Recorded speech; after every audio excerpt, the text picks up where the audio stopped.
Hello guys! Kumusta? Excited na akong i-share sa inyo itong new product na bagay sa mga Starlink Mini natin. Sa dami ko nang na-test at na-try na power bank or battery pack para sa Starlink Mini natin. Medyo kakaiba ito, bukod sa ginawa or na-design ito para lang sa Starlink Mini natin, may iba pa siyang features. Masasabi ko itong product na ito ay 2-in-1. Ito ang box niya, sa packaging pa lang magkaka-idea na kayo. Ang tawag sa kanya ay Portable Power Mount or Starlink Mini Power Stand with integrated tripod. O di ba? 2-in-1 na siya. May power bank na tapos may tripod pa. Bale, gawa ito ng Orbinexa na brand. Tara, i-unbox na natin or tinatawag na what's in the box. Bali, pagbukas mo ng box, may message sila na thank you for using our product. I think I need to thank them also for creating this awesome product for our Starlink Mini. Then, may warm tips sila. Need muna natin i-fully charge ang battery bago gamitin. Don't worry. Moving forward, i-further discuss ko siya on how to use and charge. Then, pag alis mo ng foam cover protection, makikita natin ang user manual. Then, may kasamang Type-C data cable both ends. Then, yung guarantee or pinakang warranty card niya. Kaya, worry-free kayo kapag bumili ng Orbinexa Portable Power Mount or Starlink Mini Power Stand with integrated tripod. Then, yung DC cable para i-connect sa power bank papunta sa Starlink Mini natin. Then, syempre, ang mismong portable power mount or Starlink Mini Power Stand with integrated tripod. Ang maganda dito, fully protected siya kasi may kasama siyang pouch. Itong pouch niya, may foam sa loob, kaya safe na safe. Teka, alisin natin sa pouch para makita nyo ang product. Ito na siya guys, from top part to bottom part. Kung alam nyo lang, ang daming features ng product na ito. Kahit yung length niya is nasa around 30 centimeters lang, then ang width is 5.3 centimeters. Bukod dito, ang lightweight pa niya, nasa 2.2 pounds or 1 kilogram. Kaya okay siyang dalahin sa mga outdoor activities or adventures. Napaka lightweight at compact niya. Kung tawagin ay premium build. Tapos, ang maganda pa dito sa Orbinexa Portable Power Mount or Starlink Mini Power Stand with integrated tripod, IP67 waterproof and splashproof siya. Then, sa battery capacity, 116 watt-hour or 45,000 mAh in simple term. Kaya niya i-power on ang Starlink Mini natin up to 6 hours. Para pala may idea kayo sa pag-charge, dito sa left side ng black na cover, andito ang port niya, need lang alisin yung rubber cover niya. Makikita nyo na naka Type-C ang port niya. So need lang natin gamitin yung kasamang Type-C data cable. Saksak nyo lang dito. Then, yung kabilang side ng Type-C cable, pwede nyo gamitin ang existing charger plug nyo. Parang ganito. Then, pagkasaksak nyo, mag-iilaw itong indicator. Pag ganitong 4 dots, meaning full charge na ito or 100% full charge na or 100% ang charge niya if hindi naka-charging mode. Then, pag 3 dots naman, meaning nasa 75% na ang charge niya or remaining battery charge if hindi naka-charging mode. Then, pag 2 dots naman, meaning nasa 50% na ang charge niya or remaining battery charge if hindi naka-charging mode. Then, pag 1 dot lang, meaning below or equal to 25% na ang charge niya or remaining battery charge if hindi naka-charging mode. Ganun lang po kasimple ang indicator niya. I suggest pag 1 dot na lang ang light indicator niya, i-stop nyo muna gamitin for 5 minutes then saka nyo i-charge 100% para tumagal ang lifespan ng Orbinexa Portable Power Mount or Starlink Mini Power Stand with integrated tripod. Siguro, curious ka if gaano katagal siya ma-fully charge. Within 3 hours, fully charged na po siya basta yung gamit nyong charger is 60 watts plus.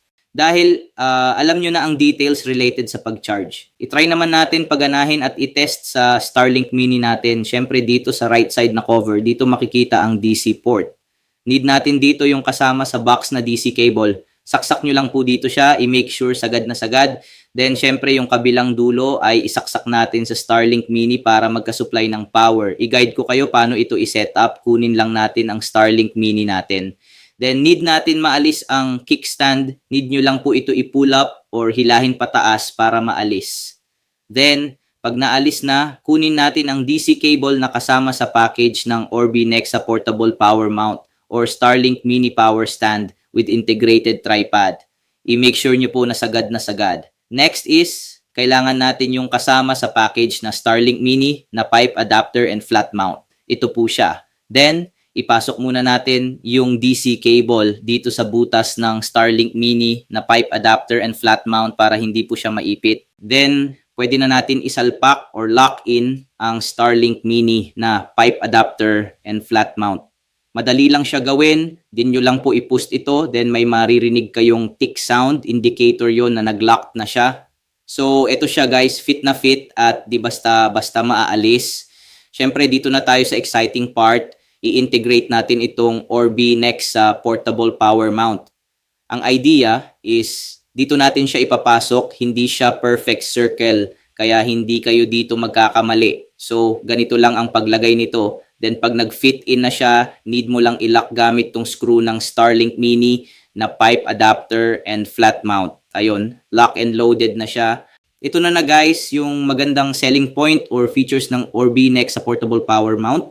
Bukod sa power bank na na-designed for Starlink Mini, may built-in tripod na din siya. Kaya masasabi ko na 2-in-1 na siya pag meron ka ng product na ito. Para ma-activate ang tripod features, need nyo lang i-press itong button. O, di ba ang cool at astig, sa isang press mo lang may tripod ka na.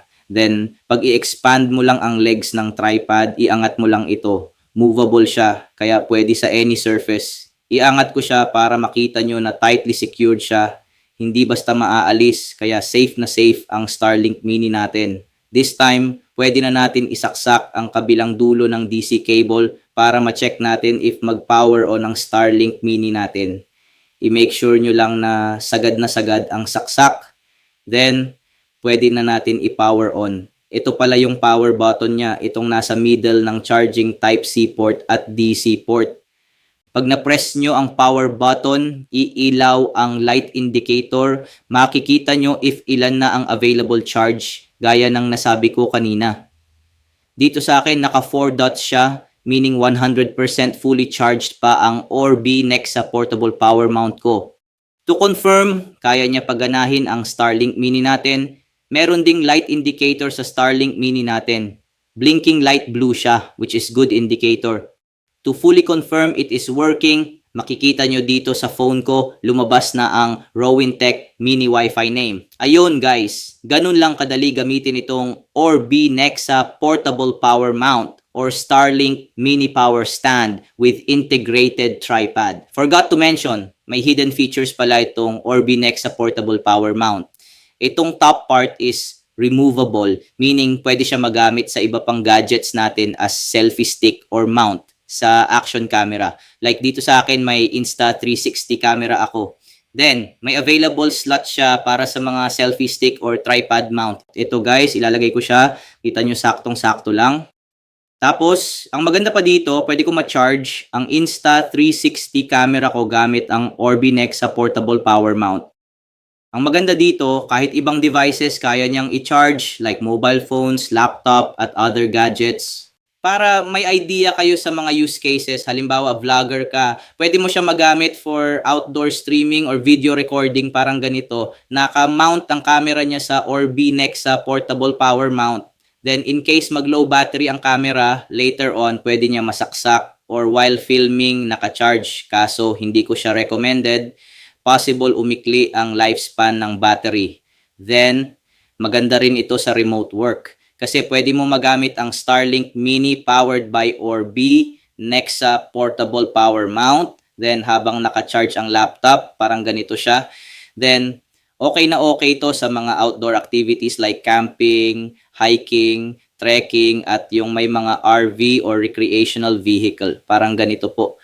Syempre, lastly, pwede siya magamit sa emergency or calamity, Starlink Mini for communications then, or Binexa Portable Power Mount as backup power source. Ayun guys, di ba ang dami niyang pwede paggamitan. If interested ka sa product na ito, added na po yung link sa description. Make sure to use my discount code para makatipid po kayo. Ito yung price niya pag discounted na. Click mo lang ang product link sa description or comment section para auto-apply na ang discount code pag nag-checkout po kayo. If hindi nag-reflect ang discount code, i-type nyo lang to. Added na din sa description para pwede nyo po makopy at paste. I can say worth it investment ito, lalo na if gamit mo siya sa remote work or pag travel then in case of calamity as backup power source.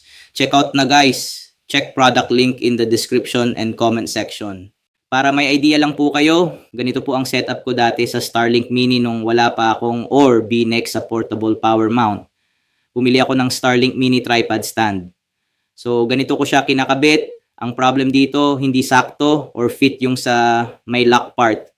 May chance siya mahulog or not stable kasi hindi siya sakto or fit. Other option ko, bumili pa ako ng Starlink Mini tripod adapter stand aluminum alloy para fit na fit dito sa Starlink Mini na pipe adapter and flat mount. Ayun, sakto naman siya pero ang next problem ko, wala akong pang mount. So, bumili naman ng pang mount. Ito siya guys, 'di ba? Ang gastos. Sakto naman siya at nagamit ko. Maganda lang dito sa mount. Pwede ko i-attach kahit dito sa nabili kong Starlink Mini tripod stand. Pero, nung na-try ko itong Orbi Nexa portable power mount, hindi ko na need ang mga ito kasi 2-in-1 na siya. May power source na ako tapos na solve pa ang problem ko sa tripod at mount. Starlink Mini at Orbi Nexa portable power mount na lang ang need ko dalhin sa pag-travel. Napaka-compact at lightweight pa niya. Super worth it. Siguro ang tanong nyo naman, ano ang speed test results gamit ang Orbi Nexa portable power mount or Starlink Mini power stand with integrated tripod? Tara dito natin itry sa labas. Quick setup ko lang, same process lang gaya ng tutorial ko kanina. Bale, may 4 lights indicator pa, meaning 100% full charge pa. Isalpak na natin. Once fully locked na, connect na natin ang DC cable. Then click power button para mag-power on ang Starlink Mini natin. Ito may light indicator na din ang Starlink Mini natin. I-align or i-place nyo lang ng maayos ang pwesto ng Starlink Mini nyo sa may open area para ma-maximize natin ang internet speed ni Starlink Mini.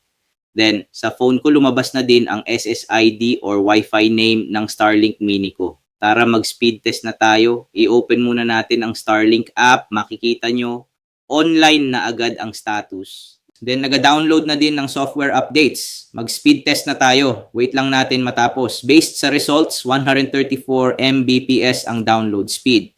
Then, sa upload speed ay 21 Mbps. Sa latency or ping naman ay 46 milliseconds. Quick speed test naman natin sa fast.com para walang bias. Wait lang natin matapos. Based sa results, 72 Mbps lang ang download speed.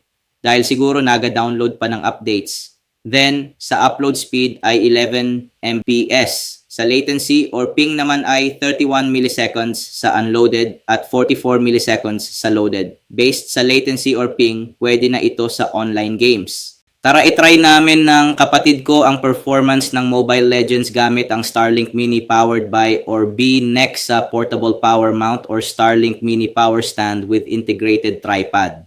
Ito guys, mag-open na kami ng Mobile Legends at connected kami sa Starlink Mini Wi-Fi. Direct rank game na agad para magkaalamanan na if lag ba o hindi. Kitang-kita nyo naman parehas kami sa Starlink Mini Wi-Fi connected. Ayun, start na. Banning phase na. Bali, mid lane ang role ko. Si Valier ang hero na gagamitin ko. Then yung kapatid ko ay tank, Kufra na hero ang gagamitin. Ito na, welcome to Mobile Legends na. Makikita nyo sa taas, green ping pa din. Up and down nga lang ang ping, minsan nasa around 20 milliseconds, then mag-spike up to around 50 milliseconds. Good thing, green ping pa din. Dito, matetest natin pag clash na or labanan na. So far, hindi siya nag-red ping or lag. At ayun, nakakill pa nga ako.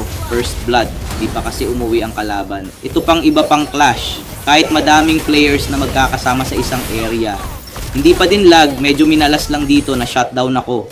Tatapusin na namin ang game kasi lamang na kami.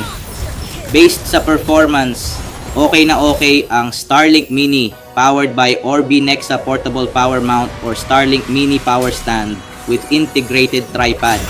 Ayun guys, if interested kayo, check out na. Check description at comment section para sa product link with discount. Don't hesitate na mag-comment if may question kayo. Related man yan sa Starlink or sa Orbi Nexa portable power mount.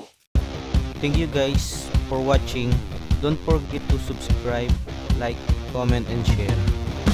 you on my next video.